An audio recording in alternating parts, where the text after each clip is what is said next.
السلام علیکم ورحمۃ اللہ۔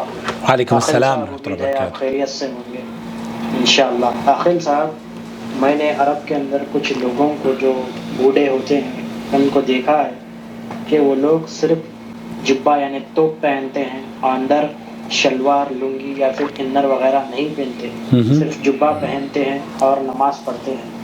تو کیا ان کی نماز ہو جائے گی یا پھر اندر پائجامہ یا پھر انر وغیرہ ہونا لازم ضروری ہے؟ وضاحت فرمائیں۔ السلام علیکم۔ وعلیکم السلام ورحمۃ اللہ وبرکاتہ۔ نحمدہ ونصلی علی رسولہ الکریم، اما بعد۔ آپ دیکھ رہے ہیں نور ٹی وی جدہ اور میں ہوں آپ کا دوست، آپ کا ہوسٹ محمد عاقل۔ اگر آپ پہلی مرتبہ ہمارے چینل پر تشریف لائے ہیں تو ہم آپ کا خیر مقدم کرتے ہیں۔ براہ کرم چینل کو سبسکرائب کر لیجئے، جڑ جائیے ہمارے چینل سے، اور اس چینل کو اگر آپ سپورٹ کرنا چاہتے ہیں، ہمارے کام آپ کو پسند آتے ہیں، تو براہ کرم اس جوائن ممبرشپ کے ذریعے اس چینل کو مستحکم کیجئے، سپورٹ دیجئے ہمیں۔ بھائی یہ جاننا چاہ رہے ہیں کہ بغیر انڈر ویئر کے، بغیر کسی کپڑے کے اندر پہنے کیا نماز پڑھی جا سکتی ہے یا نہیں؟ سماحت الشیخ محمد بن صالح العثیمین رحمۃ اللہ علیہ سے یہی سوال پوچھا جا رہا ہے۔ اذا ستر المرء ما يجب عليه ستره من العورة ولو في ثوب واحد ولو فی ثوب واحد، شیخ فرما رہے ہیں کہ اگر ایک انسان کا ستر چھپا ہوا ہے اور اس سے قطع نظر کہ اس نے صرف ایک ہی لباس پہنا ہوا ہے، اوپر سے توپ ڈالی ہوئی ہے، یا عورتوں نے میکسی پہنی ہوئی ہے، تو ایسی صورت میں جب کہ اس کا جسم، اس کا جو ستر ہے وہ کھلا نہیں ہے، تو فإن ذلك كاف فَإِنَّ ذَلِكَ كَافٍ، تو پھر یہاں یہ بہت کافی ہے اور اس کی نماز درست ہے۔ يصلي في ثوب سابق۔ ایسے کپڑوں میں نماز پڑھنی چاہیے کہ آپ کا جسم پورا چھپا ہوا ہو، اور آپ کا جو عورہ ہے وہ چرمگاہ کا حصہ یا وہ جسم کا وہ حصہ جو کہ چھپانا واجب ہے، جب آپ نے اس کے اوپر کپڑا ڈال لیا ہے تو آپ کو انڈر ویئر یا نیچے کے جو کپڑے پہنے جاتے ہیں نہ عورت پر فرض ہیں اور نہ ہی مرد پر فرض ہے۔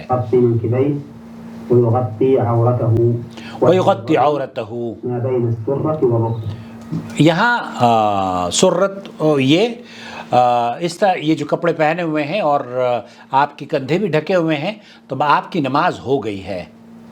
وعلى هذا فنقول إذا صلى الإنسان بسروال يستر ما بين السرة والركبة، یہاں اگر ایک آدمی ناف اور گھٹنوں کے درمیان اپنے جسم کو چھپایا ہوا ہے بِإِزَار فَإِنَّ صَلَاتَهُ صَحِيحَةٌ إِذَا كَانَ سَاتِرًا، تو اگر ایسا شخص کوئی اپنے آپ کو، جیسے آپ نے کہا کہ عرب کے لوگ ہیں، ہمارے یہاں بھی تو ہے نا، ہندوستان پاکستان میں تہمت میں نہیں لوگ پہنتے، تو تہمت میں بھی نماز ہو جاتی ہے میرے بھائی، تہمت میں بھی نماز ہو جاتی ہے۔ تو شیخ فرما رہے ہیں کہ آپ کے لیے جو ضروری ہے وہ اس حصوں، ان کا جسم کا چھپانا ہے، انڈر ویئر پہننا۔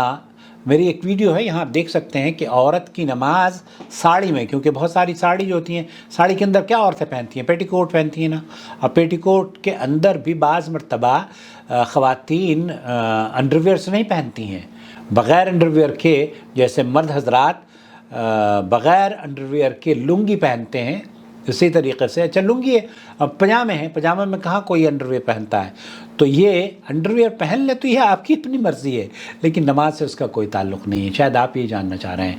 واللہ تعالی اعلم، صلی اللہ علیہ نبینا محمد وعلی آلہ وصحبہ اجمعین۔ السلام علیکم ورحمۃ اللہ وبرکاتہ۔ وما أرسلنا من قبلك إلا رجالا نوحي إليهم فاسألوا أهل الذكر إن كنتم لا تعلمون بالبينات والزبر وأنزلنا إليك الذكر لتبين للناس ما نزل إليهم ولعلهم يتفكرون أفأمن الذين مكروا السيئات أن يخسف الله بهم الأرض أو يأتيهم العذاب من حيث لا يشعرون